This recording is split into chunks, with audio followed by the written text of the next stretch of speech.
WhatsApp guys, welcome in this video. इस video में हम बात करेंगे UPSC civil services exam prelims 2020 की, जो कि 4 अक्टूबर को हुआ है।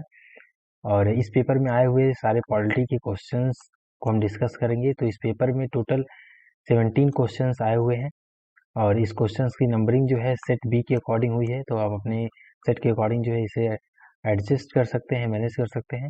चलिए शुरू करते हैं। क्वेश्चन नंबर 21 है, parliamentary system of government is one in which, means जो एक पार्लियामेंट्री सिस्टम है गवर्नमेंट का, इसमें से कौन किस प्रकार का है। तो करेक्ट आंसर है B, the government is responsible to the parliament and can be removed by it, means जो गवर्नमेंट है और रिस्पॉन्सिबल होती है पार्लियामेंट के लिए और पार्लियामेंट द्वारा जो है उसे रिमूव भी किया जा सकता है। And next question number 22, which part of constitution of India, means constitution of India का कौन सा पार्ट जो है डिक्लेयर करता है वेलफेयर स्टेट्स को। तो इसका करेक्ट आंसर है ये, directive principle of state policy. Question number 23, consider the following statement. पहला स्टेटमेंट है, constitution of India define it's basic structure. क्या कॉन्स्टिट्यूशन ऑफ इंडिया जो है बेसिक स्ट्रक्चर डिफाइन करती है, जैसे फेडरलिज्म, सेकुलरिज्म, फंडामेंटल राइट्स और डेमोक्रेसी की। और दूसरा स्टेटमेंट है, constitution of India provide for judicial review. क्या कॉन्स्टिट्यूशन ऑफ इंडिया जो है, संविधान जो भारत का है, क्या जुडिशियल रिव्यू कर सकता है सिटीजन्स के लिबर्टीज के सेफगार्ड्स के लिए। To preserve ideals on which constitution is based, ताकि जो है उसके आइडियल्स को प्रिजर्व कर सके, बचा सके, जिस पर कॉन्स्टिट्यूशन जो है बेस है। तो इसका जो है करेक्ट आंसर है आंसर बी। दो स्टेटमेंट 2 जो है करेक्ट है और स्टेटमेंट 1 जो है वो रॉन्ग है। And next question number 24, on common agreement between Gandhism and Marxism, means जो मार्क्सवाद है और जो गांधीवाद है, इसमें एक कॉमन एग्रीमेंट कौन है, किस पे सहमति दोनों लोगों की है। तो उसका करेक्ट आंसर है answer A, final goal of stateless society. Stateless society पे जो गांधीवाद है और जो मार्क्सवाद है, दोनों की सहमति जो है इक्वल है। 25, in the context of India, means India के कॉन्टेक्स्ट में, विच of the following is the characteristics appropriate for bureaucracy. Means India के कॉन्टेक्स्ट में ब्यूरोक्रेसी के लिए सबसे अप्रोप्रिएट जो कैरेक्टरिस्टिक्स है वो कौन सी है। तो करेक्ट आंसर है आंसर डी, मीन्स जो पब्लिक पॉलिसी है उनका इम्प्लीमेंटेशन करना जो है सबसे पहली प्रायोरिटी है ब्यूरोक्रेसी की। And next question number 26, the preamble of the constitution of India, means constitution of India के जो प्रेम्बल्स हैं वो क्या पार्ट ऑफ कॉन्स्टिट्यूशन है बट लीगल उसका इफेक्ट नहीं है, या फिर कॉन्स्टिट्यूशन का पार्ट नहीं है और उसका कोई लीगल इफेक्ट भी नहीं है, या फिर पार्ट ऑफ कॉन्स्टिट्यूशन है एंड सेम लीगल इफेक्ट है जैसे कि और सभी पार्ट का है कॉन्स्टिट्यूशन का, या फिर a part of constitution but have no legal effect independently of other parts. तो करेक्ट आंसर है डी, मीन्स जो कॉन्स्टिट्यूशन ऑफ इंडिया है उसका प्रेम्बल जो है इसका पार्ट है, लेकिन इसका कोई जो है लीगल इफेक्ट नहीं है इंडिपेंडेंटली, मीन्स इसका कोई लीगल इफेक्ट जो है किसी और पार्ट पे इंडिपेंडेंटली नहीं है। Number 28, with reference to the provision contained in part 4 of constitution of India, which of the following statement is are correct, means कौन सा स्टेटमेंट जो है करेक्ट है। तो पहला स्टेटमेंट है, they shall be enforceable by court. Second statement, they shall not be enforceable by any court. Third statement, the principle laid down in this part are to be influence the making of law by other state, means ये जो है other state को जो है इस पर law बनाने के लिए जो इन्फ्लुएंस करता है। तो बेसिकली करेक्ट आंसर है answer D 2 and 3, means statement 2 और 3 करेक्ट है, स्टेटमेंट फर्स्ट जो है कम्प्लीटली रॉन्ग है। And next question number 29, consider the following statement. पहला स्टेटमेंट है, according to constitution of India a person who is eligible to vote, means a person जो vote देने के लिए एलिजिबल हो, can be minister in a state for 6 month. क्या वह जो है मिनिस्टर हो सकता है 6 मंथ के लिए, अगर वह जो है मेंबर ऑफ स्टेट का मेंबर ना हो फिर भी। और दूसरा स्टेटमेंट है, according to the representation of people act, means representation of people act 1951 के अकॉर्डिंग, ए पर्सन कन्विक्टेड, कोई पर्सन जो है कन्विक्टेड है, अपराधी है क्रिमिनल ऑफेंस में, and sentence to imprisonment for 5 year, 5 year के लिए उसको जो है जेल में जाना पड़ा है, and permanently disqualify from contesting the election. क्या वह जो है परमानेंटली डिस्क्वालीफाई हो जाएगा इलेक्शन के लिए। तो बेसिकली ये सही नहीं है, गलत गलत स्टेटमेंट है। वो लाइफ टाइम के लिए जो परमानेंटली डिस्क्वालीफाई नहीं होगा।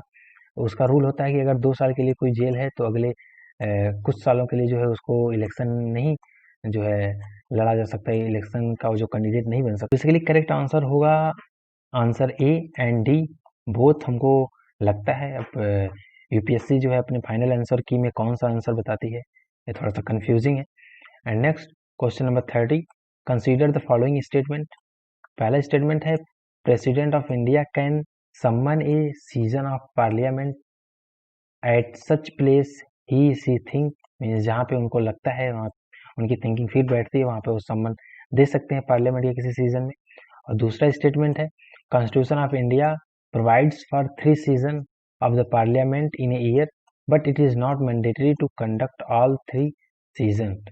तो बेसिकली जो एक कॉन्स्टिट्यूशन ऑफ इंडिया है, क्या 3 सीजन जो है पार्लियामेंट के लिए एक ईयर में करती है, तो बेसिकली ये कंफर्म नहीं होता है कि 3 सीजन होगा या 4 सीजन होगा।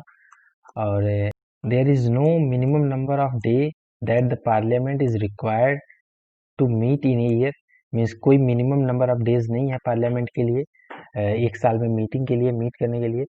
तो बेसिकली करेक्ट आंसर है answer C, first and third only, means सिर्फ पहला और थर्ड जो स्टेटमेंट है वो करेक्ट है और जो दूसरा स्टेटमेंट है कम्प्लीटली रॉन्ग है। Question number 31, consider the following statement. The Aadhaar Meta data can not be stored for more than 3 month, means जो आधार का मेटा डाटा है वो 3 मंथ से ज़्यादा स्टोर नहीं किया जा सकता। और दूसरा स्टेटमेंट है state can not inter in any contract with private corporation for sharing Aadhaar data, means state है वो किसी भी कॉन्ट्रैक्ट प्राइवेट कॉर्पोरेशन से जो है आधार की डाटा को शेयर नहीं कर सकता। और तीसरा स्टेटमेंट है Aadhaar is mandatory for obtaining insurance products, तो ये करेक्ट नहीं है basically. Question number 32, Rajya Sabha has equal power with Lok Sabha, means in means Lok Sabha का जो है राज्यसभा के साथ इक्वल पावर किस क्षेत्र में होता है, कब होता है, तो करेक्ट आंसर है B, amending the constitution. Means जब भी कॉन्स्टिट्यूशन को अमेंड करने की बात आती है तो लोकसभा और और राज्यसभा का जो पावर है बेसिकली इक्वल होता है दोनों का। And next, with reference to the fund under member of parliament local area development scheme, means MPLADS, इसके रिस्पेक्ट में कौन सा स्टेटमेंट जो है करेक्ट है। पहला स्टेटमेंट है MPLADS funds must be use to create durable asset like physical infrastructure और हेल्थ एंड एजुकेशन। दूसरा स्टेटमेंट है a specific portion of each MP's fund much benefit SC/ST population. तीसरा स्टेटमेंट है MPLADS funds are sanctioned on year basis and unused fund can not be carry forward to the next year. चौथा statement है district authority must inspect lead 10% of all work under implementation every year. तो basically correct answer है answer D, 1, 2 and 4। पहला, दूसरा और चौथा statement बिल्कुल correct है, तीसरा स्टेटमेंट जो है रॉन्ग है। And next question number 34, which one of the following category of fundamental right incorporate protection against untouchability as a form of discrimination, means discrimination के फॉर्म में जो है अनटचेबिलिटी को हम कैसे देख सकते हैं, किस कैटेगरी में आता है फंडामेंटल राइट्स के, तो बेसिकली ये राइट टू इक्वलिटी में आएगा। And next question number 35, in India separation of judiciary from executive is enjoined by, basically correct answer है answer B, A directive principle of state policy, means D, P, S और P. DPSP का जो है कई बार जिक्र हुआ है, तो आप जो है इसको डिटेल में जो है स्टडी कर लीजिएगा। And next number 37, a constitutional government by definition is a, तो बेसिकली करेक्ट आंसर है answer D, limited government. And next question number 38, on other the fundamental rights which of the following part of constitution reflects the principles and provision of universal declaration of human right 1948, तो basically इसका correct answer है answer D, 1, 2 और 3। 1, 2 और 3 means preamble में भी जो है इसका झलक दिखता है, DPSP में भी और फंडामेंटल ड्यूटीज में भी।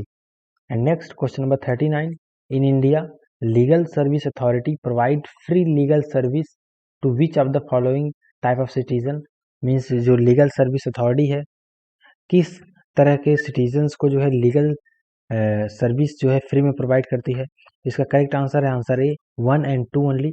तो पहला और दूसरा ऑप्शन जो स्टेटमेंट है वो करेक्ट है।